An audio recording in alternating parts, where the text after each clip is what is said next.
Punta kami guys ngayon ng Laurel. Pupuntahan namin yung spot daw ng pangalan is Tindahan ni Kaliham. And sabi kasi ni GJ gusto niya raw malayo ng konti. O di bigay ang hilig today. Sa may Laurel. Malaki naman guys ang Batangas kasi. So pag sinabing Laurel, hindi ibig sabihin malayo na agad. Actually may 1 week na tayong magandang panahon guys. May konting ambon pero importante dun malamig. Compared nung May, grabe nun. Grabe talaga yung May. For sure naman sa takbo namin ni Gigi tsaka dalawa lang kami. Ano lang yan? Wala kaming tigil, wala kaming stops nito. Hindi naman, grabe naman. Sabi ni Gigi kasi 30 minutes takbong walang bukas. Nakita ko nga kayo nagbabike eh. Anong kalokohan niya isip niya eh. Sino kasama mo magbabike? Kayo. Hindi pa, kailangan ko pang maraming gastos. Sinabi gusto nila i-try eh. So guys, nasa ano na kami. Start na ng, actually bakit nasa Dasma pa rin yata kami. Hindi pa natin nakakalabas ng Arco, no? So Dasma pa rin kami. So Dasma Amadeo Road. Nakikisama pa rin ng weather. Sana tuloy-tuloy na ganito lang. Hindi ka na kasi ng ganito. Nung butas, wala pa akong ganyan eh. Ang tumaba oh. Yan. Ito. Ay, paano? Ito, lightning pala. So ganito. Meron yun ah. Luloko mo naman ako eh. Di power bank gamitin mo. Wala kang choice.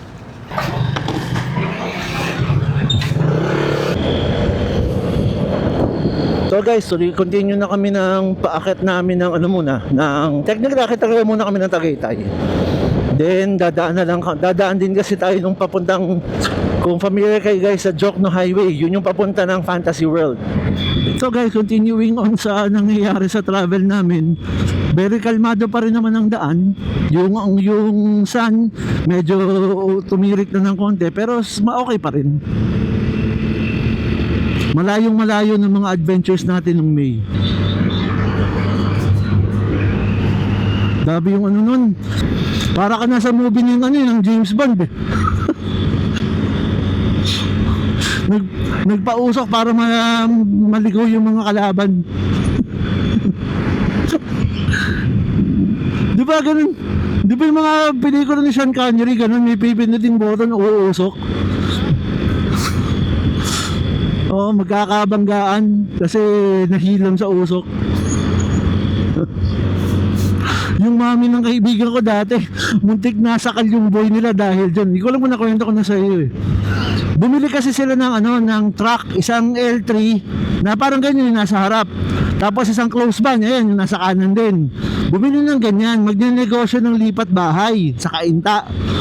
So pinagawa yung boy ng paskil. Sabi niya, pag magkabit ka nga dyan ng gawa ka nga ng simpleng karato lang muna kasi magpapaprint tayong tarpaulin. Lagay mo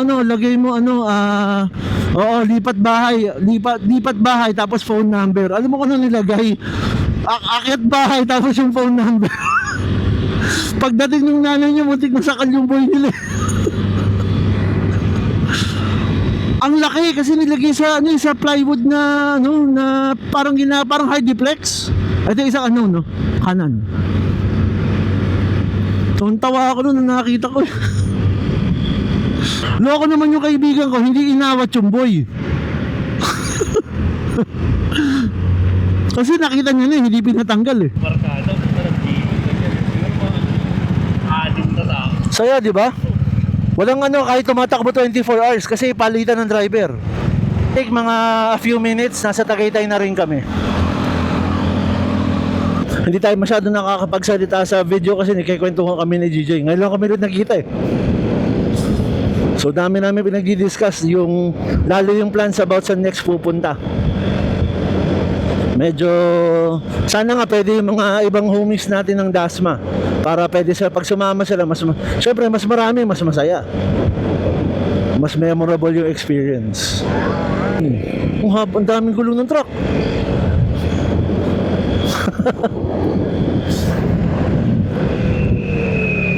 Half bulldog tsaka half shih tzu kaya bullshit. Laurel tayo, hindi tayo Talisay ha.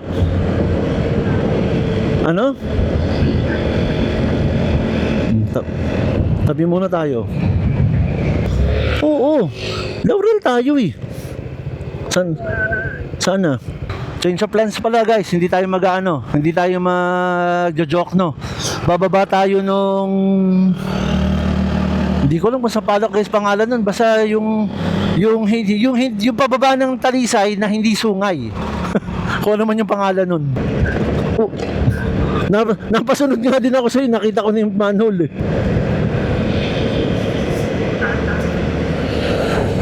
Oh, yun pa yung idea, di ba sa akin nga sabi ko sa'yo lagi, mas gusto kong kahit lagi tayo nagtatagaytay, pag namamasyal, kung madadaanan ng Tagaytay along sa pasyal, mas gusto ko nag-i-ending sa Tagaytay.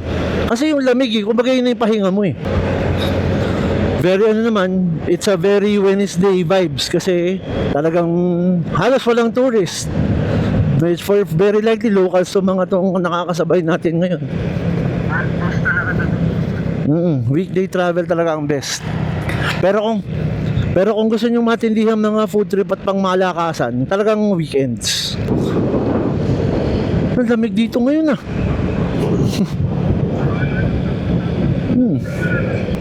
Yung camping nyo, yung mga gear. Pwede nga.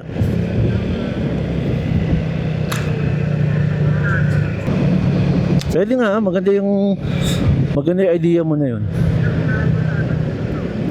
Ganda dito ngayon guys, sobrang sobrang ganda ng view.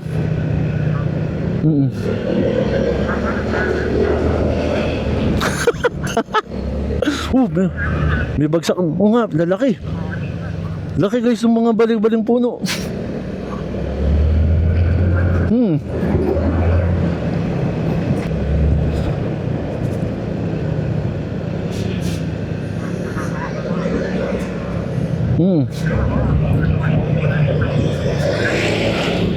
Ayun, kaya ang dami sigurong nakalagay na na barriers.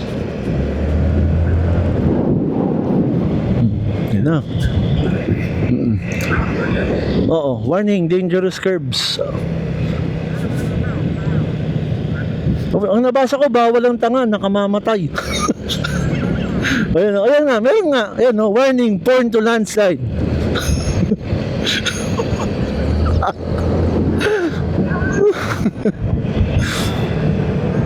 May bold sa gubat. Items yata, hindi RTW. Ukay. Yan. So guys, mag-aano muna tayo. Dronies.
Kaya nga eh.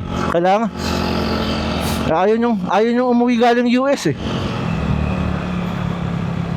Ayaw nga. Guys, kung may plano kayo dumaan dito, dagdag ng extra attentiveness. Medyo marami-rami talaga yung naglalaglagan kanina pa.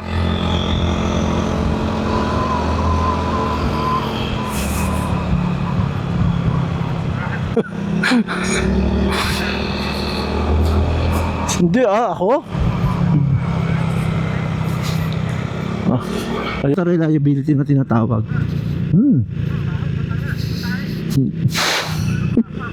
Diba ano, kontrapelo, ganda ng view, baho ng amoy.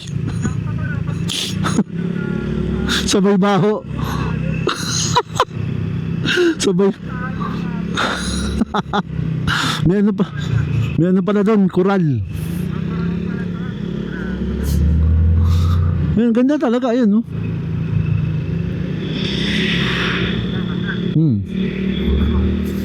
Solid din yung amoy. So, yung mga puno, hihitik lang ng hihitik. Yun, isa pa. Sawa na sila sa kanilang mga root crops. Dito nga, sumukal nga dito. Ang linis ito noon eh. Oo. Ibang maganda bigayan sa Maragondon.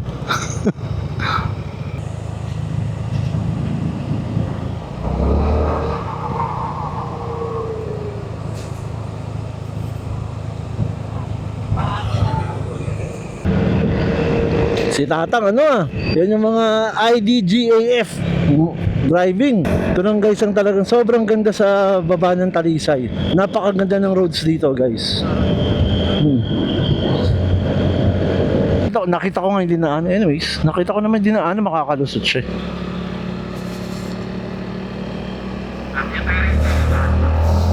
Ano?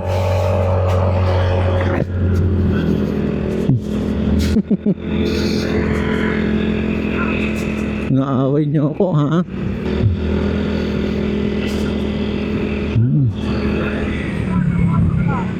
Sarado pa? Malas. Ayun na nga. Anong oras nagbubukas yan?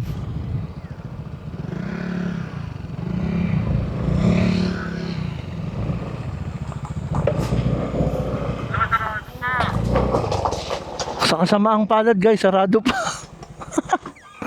Dito kami sa tindahan ni Kaliham. Kaliham ba? Oo, Kaliham. Pero sarado. Ayan guys, nasa kami ngayon? Dito sa May Laurel. Ayan yung view ng lake. Ayan si GJ. Pumunta kami dito ngayon sa tindahan ni Kaliham sa Laurel. Kaso 4 PM pa pala siya mag-o-open. Hindi namin pareho nakita. Ayan siya. So, hindi rin namin alam kung anong offerings meron dito. Pero mukhang, inviting yung spot. Lalo siguro pag hapon na. Ngayon medyo mainit. Buti na nga lang merong shed dito na nakapag-park kami kahit papaano. Pero hahanap na lang kami ulit ng ibang destination namin kasi nga, sarado pa, walang choice. Kaya appreciate na lang muna ng view na meron dito.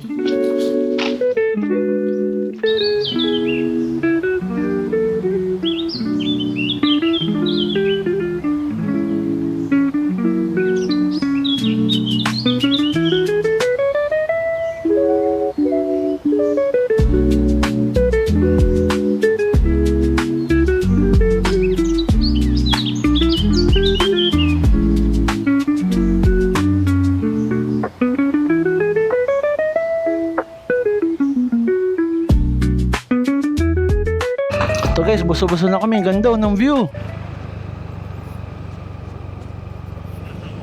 Yes, nasa buso-buso na kami. Change desti kami ngayon. Pero ang ganda nito guys, oh. Sobrang ganda.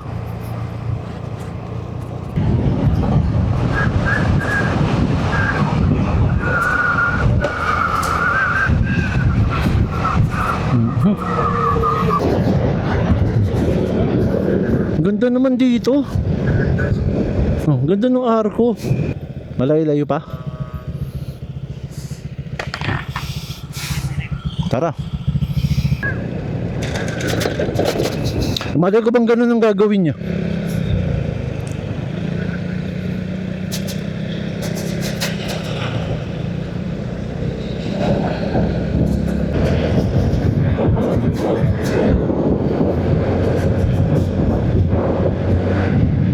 Daan dito.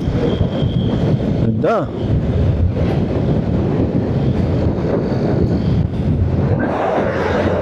Ganda.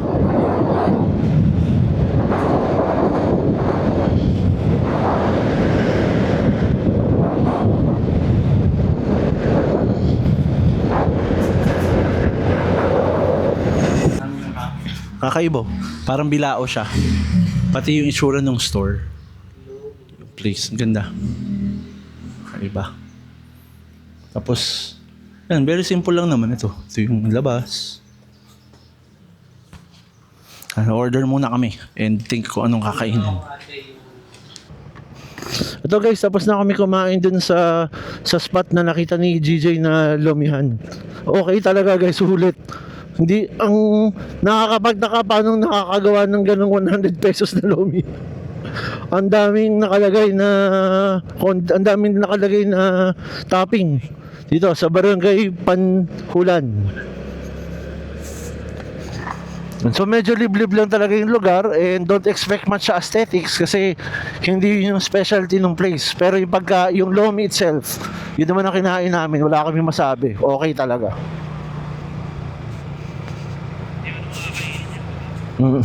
Exactly. Ito, hindi ko alam kung saan ang next destination namin. Hahanap na naman kami. So, ang plano muna ngayon is aakit kami ng Pajokno kung nasa ng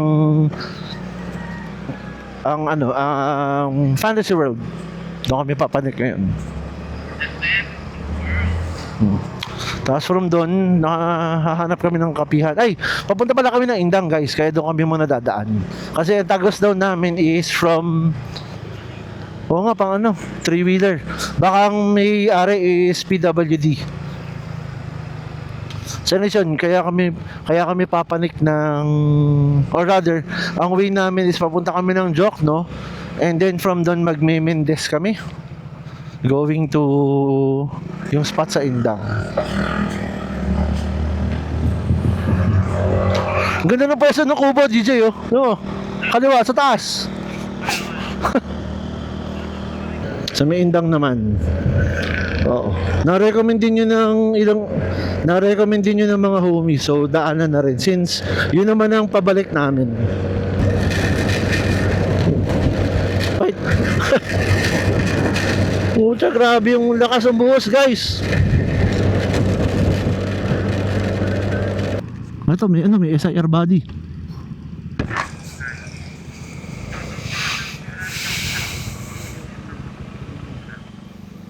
Ayun, dalawa. Laglag ang laglag ang skirt. Fantasy World na guys. Sobrang laki niya kasi may may hotel. Fantasy Resort. Titingnan lang ako.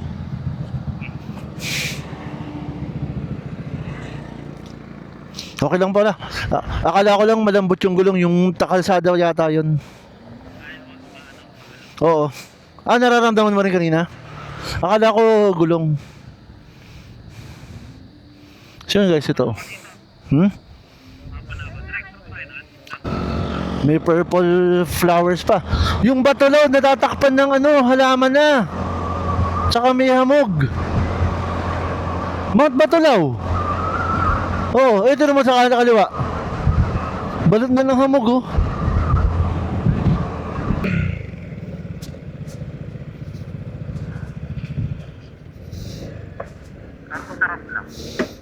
Tamang, ang ganda ng hamog. Road, konti-konti na lang naman, nasa na kami dulo. Maganda-ganda lang yung view, eh.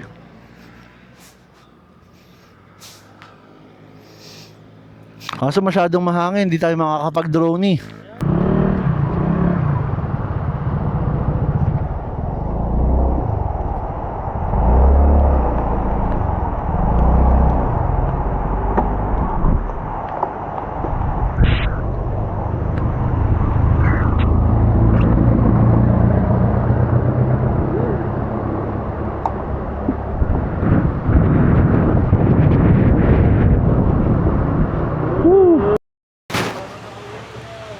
Grabe, guys.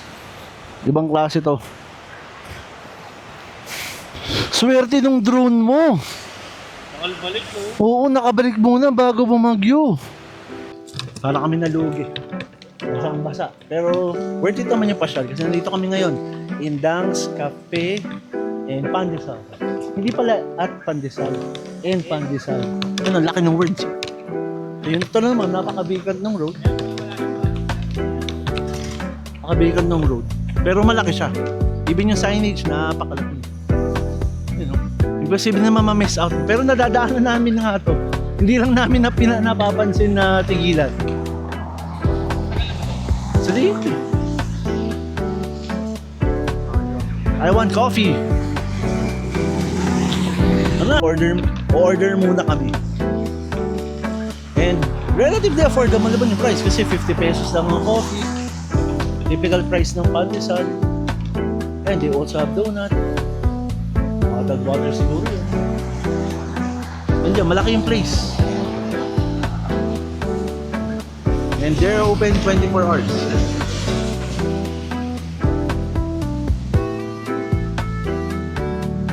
Paano? Ayan na, Tama. order namin.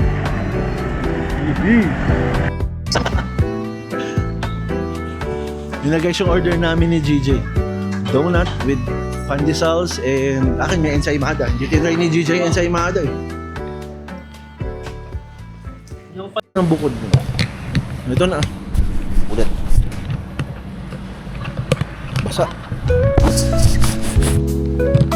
Basa pa rin. Ito tissue. Wala tayong tuloy. Kahit betlog ko, masumpa na. Ito na guys, ito na kami. Dito natin tatapusin yung video. Medyo nakaano na kami, nakapahinga na. Yung weather medyo gumanda na rin. So, yun, pag umabot kayo sa video na to, salamat. At may dadaanan lang kami na siguro isang tropa, pero hindi na kami mag-video doon live. Dire-diretso na kami na yun at pahinga na. Abangan nyo yung tinggalan namin ha. Oo, sana matuloy. Sige na, bye! Between, habang ako'y nakatingin sa iyo, wala na akong iba pang hihiling.